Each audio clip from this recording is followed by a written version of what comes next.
I really believe what it means to love your neighbor well is to put yourself in the shoes of the receiver and look at it from their perspective. How would you want to be helped if you were that person?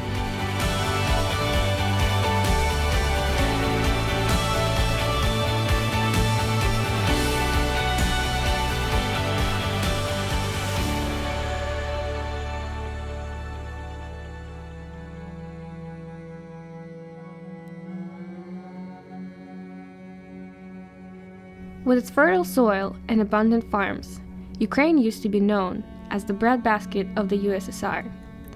It provided food and processed goods consumed by millions across the Soviet Union. But with the fall of the USSR in the early 90s, Ukraine was plunged into a severe depression.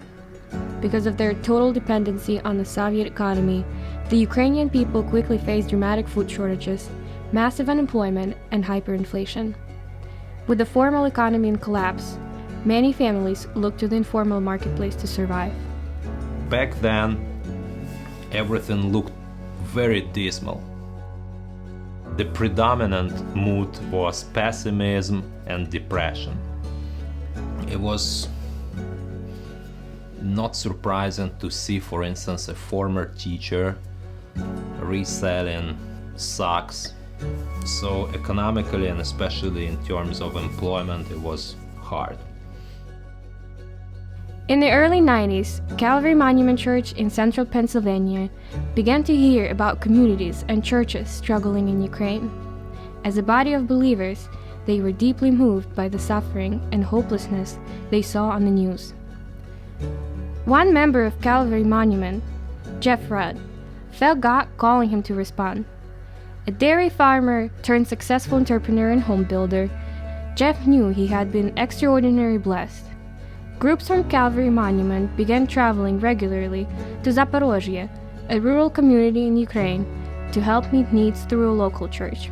I became aware of an opportunity at Calvary Monument to become involved in the Ukraine committee. And we were a very small committee. There was 3 or 4 of us on the committee, and I remember sitting around just brainstorming, what can we do to help them? Jeff and the Calvary Monument community saw what God had placed in their hands: food, businesses, resources, and quickly looked for ways to share their abundance. Eventually, we came up with this idea of raising funds to put together a container of flour, rice, canned meat, and some medical supplies and send them to Ukraine. Each fall, we would do fundraising and send a container of food and medical supplies to Pastor Petrenko. But after a few years, the Ukrainian pastor noticed some negative effects of the gifts. Members of his congregation had become dependent on the free items, and the local economy couldn't compete with regular shipments of free goods. I remember Pastor Petrenko saying to us, "Your helping is actually hurting us, and you are creating this dependency. Is there another way, a way that would really love these families well and would restore dignity in their lives and really use the talents and gifts and abilities that God had given them?"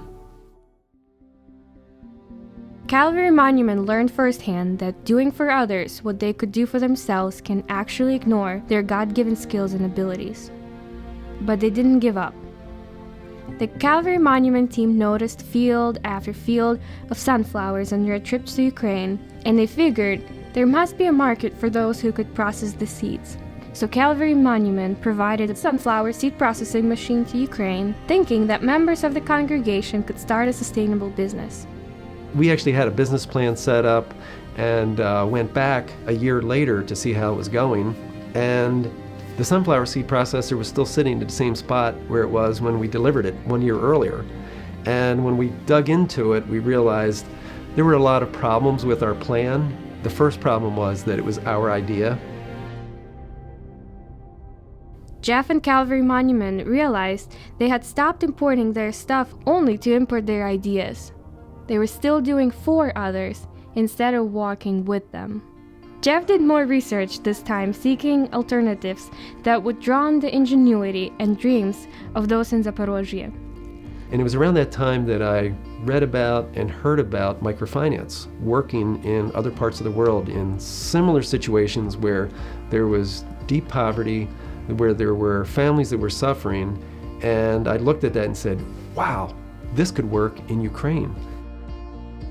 To lead the effort to bring this approach to Zaporozhye, Paul and Cindy Marty relocated from Minnesota to Ukraine in 1997.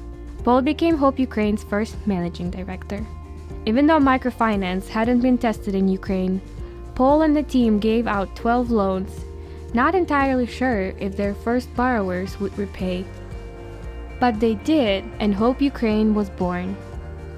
As Hope Ukraine partnered with clients, asking about their dreams and providing simple tools to help them invest in those dreams, Hope Ukraine saw men and women gaining confidence in their God-given abilities. And I believe the end point, the destination of this journey for clients is understanding who is the source of dignity, and that they are the creation of God, that they were made by His image.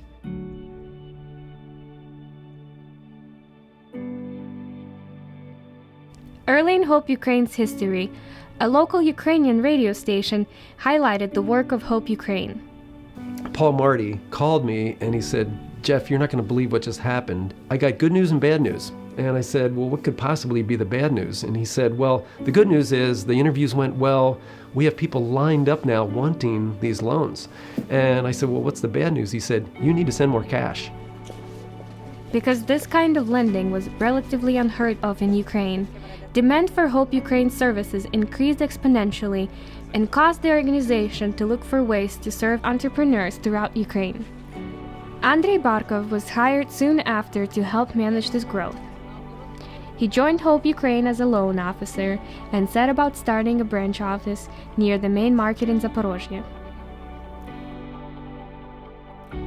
So being a builder, we use blueprints and we plan every tiny detail before we start building a home. When starting Hope International, we didn't have a blueprint. There was no details worked out.